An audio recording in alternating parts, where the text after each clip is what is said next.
Film Club.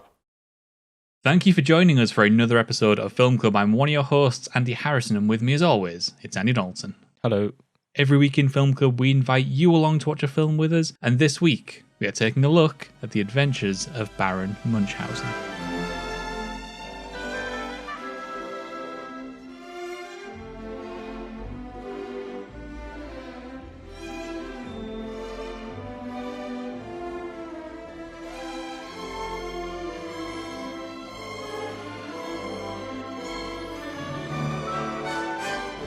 Anyone who knows Terry Gilliam's work knows he's a bit unusual.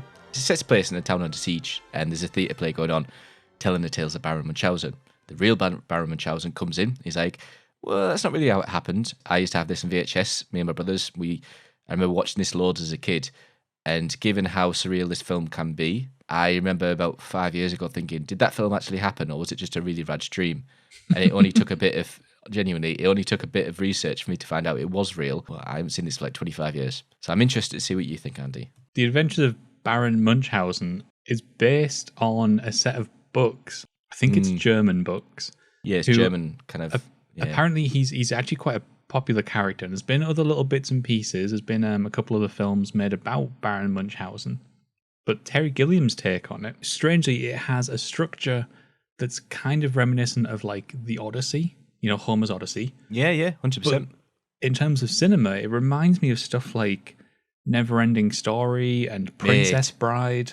Mate. That same sort of like, has a target audience of children, I guess, but it becomes more of an all-encompassing, all-ages film with a sort of sense of lavished adventure and production. I think the thing that jumps out at people is the crazy level of production that went into this. 100%. I mean, it's Terry Gilliam. Apparently, this film went crazy over budget. Absolutely crazy over budget. I believe they ended up doubling it. I think they were given something in the realms of 20 million, and ultimately they ended up spending over 40 million. Yeah, you're right. I think they should have expected it from Terry Gilliam, if I'm honest. This is the film he made coming off of Brazil, and Brazil also has that sort of lavish production value. I mean, I love Monty Python. He's one of the Pythons. I love him from, The Holy Grail and Life of Brian and, The Meaning of Life. Like, it's the skit humor. Like the whole thing with the Sultan, where it feels like a scene out of, especially the sort of countdown to the beheading, it feels like a scene ripped straight out of Holy Grail. By the way, an uncredited version of Robin Williams, who actually, this film at this point had gone over budget, and Robin Williams did this film and his little scene in this film. No pay at all. I'm surprised at how big the role is in the film. A lot of that dialogue is like quintessential Robin Williams ad-libbing as well. Yeah. He's so funny. Like when he's the head going away and he's like this intelligent guy. He's like, no, get away. And he catches him a net. These are the scenes I remember that I was thinking, did I dream that as a child? That whole sequence, by the way, I feel like it's a nod to A Trip to the Moon, but I could be wrong. No, it is 100%. It is. I love the like facsimile city that they go through. Yeah. So it's like obviously they didn't really make the sort of lavish lived-in real city on the moon. Instead, they did like cardboard cutouts and stuff.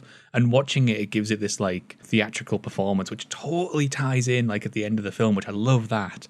But then I found out afterwards that it was actually a budgetary constraint. They actually couldn't afford to do the planned city. So instead, did this like creative solution to it. I totally agree. I think it works like way better.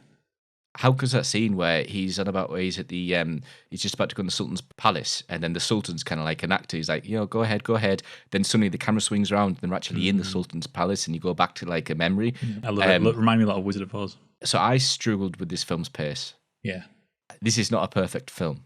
This is not the same film that I remember when I was a kid. I'm not saying I don't like it, but it didn't have the same kind of feelings watching it again. I still loved it, but some of the characters and some of the writing and some, especially the pacing, they were the parts I really struggled with. Yeah, I agree. It's a lot of and then storytelling. Like each individual skit, each individual segment is sort of like charming and character rich and colourful on its own. But then the tissue that binds it together is very much just and then this and then this.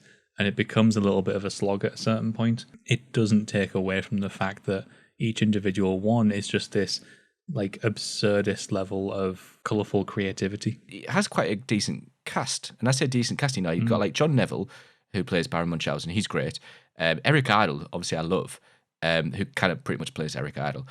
Uma Thurman, I think this was her first role, I read, but because of the delays, it wasn't her first debut film.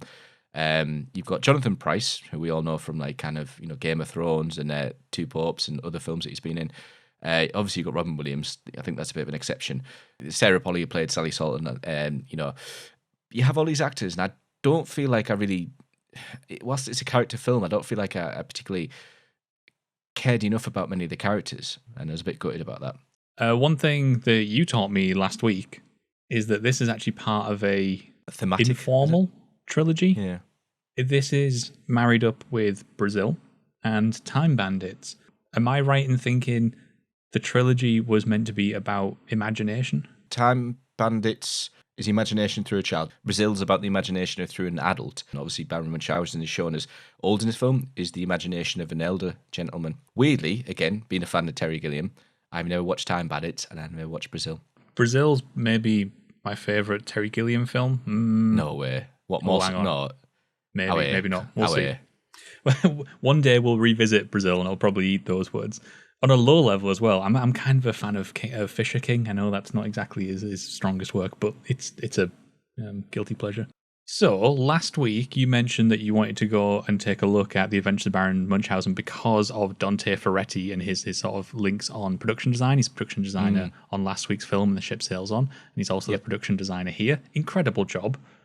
But did you also know those two films share a cinematographer? Oh no, I didn't. Giuseppe Rotuno is the cinematographer on And the Ship Sails On, as well as the cinematographer here on The Adventures of Baron Munchausen. And I think that while Terry Gilliam always has this dedication to sort of intentionally ugly aesthetic design, he does a great job at photographing it and emphasizing some of that ugliness and also emphasizing some of the exploration and adventure that goes into this. Yeah. One of my favorite shots in this entire film is when they are first floating through the clouds. That is just an utterly astounding and perfectly cinematic moment where cinematography, audio design, and production design come together to create a very special image that sort of struck in my mind. Good other connection. So there was The Adventures of Baron Munchausen. You can let us know in the comments below what you thought of the film, or you can hit us up on Twitter, as always. But Andy and I are going to be back once again next week, where we're going to take a look at a ghost story. Which is a lot more recent. Much more recent. Until then, you can get watching. Bye.